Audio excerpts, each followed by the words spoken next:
once a year in Mexico and Central America, families and friends gather to celebrate the Day of the Dead.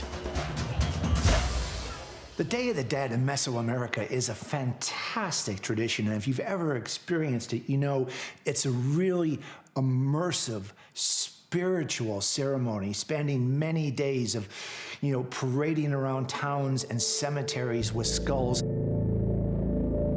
But the Day of the Dead is more than an excuse to party.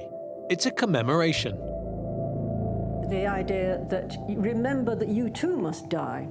And although it's accrued over the years all the trappings of a festival, drinking and eating and so on, it's remembering their ancestors, remembering their family that's gone, and also pondering upon their own mortality. For many people, the Mexican festivities around the Day of the Dead seem really kind of macabre. I mean, there are skulls absolutely everywhere, ornately decorated. But for Mexicans, the Day of the Dead is a time to celebrate those who've gone on before, if you want. And it's a way of almost helping those people get to the other side. And in fact, the more mournful you are, the more you're stopping your loved ones, your dead ancestors, from transcending from this life to the next. But some claim that pre-Columbian Aztecs and Mayan rituals used a very different type of skull, made of crystal.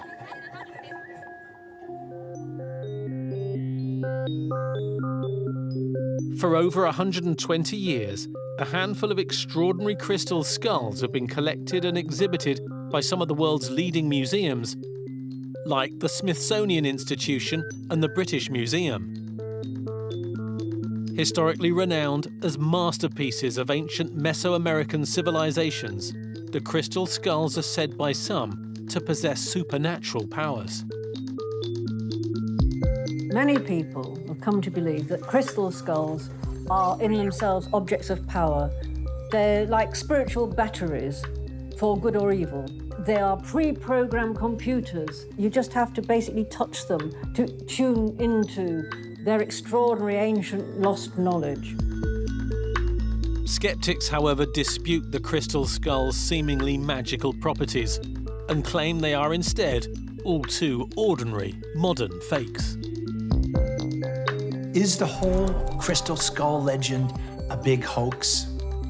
The challenge in dating the skulls is that the crystal itself can be very, very old. But when was it carved? There are two schools of thought on the crystal skulls. One is that they are incredibly ancient. Alternatively, there are more skeptical voices who say that the technology used is modern, and the evidence is there. They're barely 150 years old.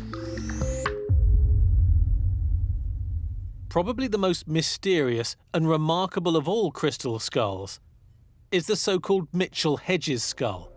Exquisitely carved, this privately owned, apparently ancient masterpiece is said to have been discovered in the 1920s in the lost Mayan city of Lubanton, in what was then British Honduras, now Belize. The Mitchell-Hedges crystal skull is perhaps the world's most famous crystal skull and continues to draw huge crowds wherever and whenever it's displayed. It really is just a remarkably beautiful artifact. The original discoverer of the skull in the 1920s was said to be the British adventurer and popular author F.A. Mitchell-Hedges, who later wrote about the skull and his explorations at Lubanton in his lurid and melodramatic 1950s autobiography, Danger, My Ally. In his memoirs, Mitchell-Hedges stipulates that the skull is over 3,000 years old and is the embodiment of evil. In fact, he calls it the skull of doom.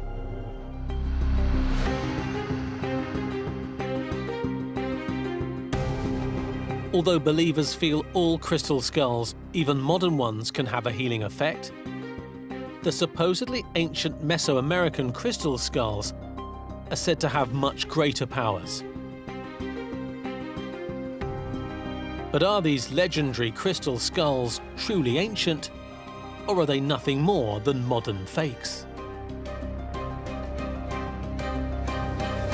Nobody wants to be a spoilsport and say, you know, these skulls are not as old as it's claimed. But, of course, it's hugely important to the museums, to the British Museum, because they can't put skulls on display claiming they're thousands of years old when they're nothing of the sort.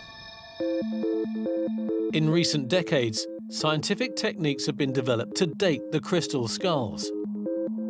But initially in the late 19th century, when the British Museum purchased their skull, the crystal skulls were authenticated mainly on the basis of their very convincing similarities to other Mesoamerican sculptures.